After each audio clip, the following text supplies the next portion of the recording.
सरपंच देशमुख हत्या प्रकरणातील मुख्य मास्टरमाइंड वाल्मिक कराडस सीआयडीनं कोर्टात दाखल केलेल्या दोषारोप पत्रात माहिती। खंडणी प्रकरणातनं संतोष देशमुखांची हत्या केल्याचा आरोपपत्रात उल्लेख।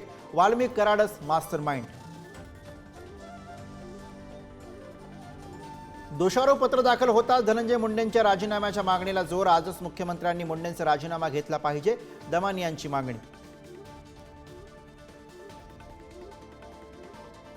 माणिकराव कोकाटे यांच्या शिक्षेच्या स्थगितीवरती टांगती तलवार कायम। नाशिक जिल्हा सत्र न्यायालयानं पुन्हा राखून ठेवला निकाल। कोकाटे यांची आमदारकी राहणार की जाणार, 5 मार्चला ठरणार।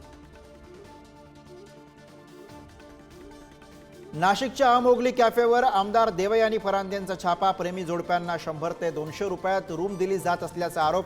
संस्कृती बिघडत असल्याचा आक्षेप।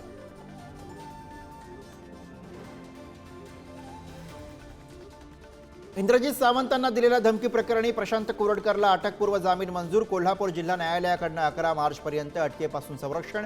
मात्र कोरडकरनेच धमकी दिल्याचं सीडीआर अहवालातनं स्पष्ट।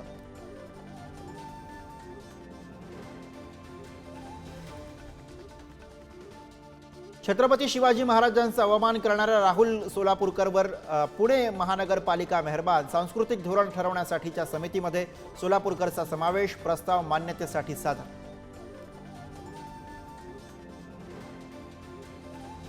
स्वातंत्र्यवीर सावरकर बदनामी प्रकरणामध्ये राहुल गांधींनी प्रत्यक्ष कोर्टात हजर राहावं, नाशिक कोर्टाचे आदेश। भारत जोडो यात्रेत केलं होतं वादग्रस्त वक्तव्य। मोहन भागवत महाकुंभमेळ्यात गेले होते का? उद्धव ठाकरेंवर टीका करणाऱ्या महायुतीच्या नेत्यांना संजय राऊतांचा सवाल।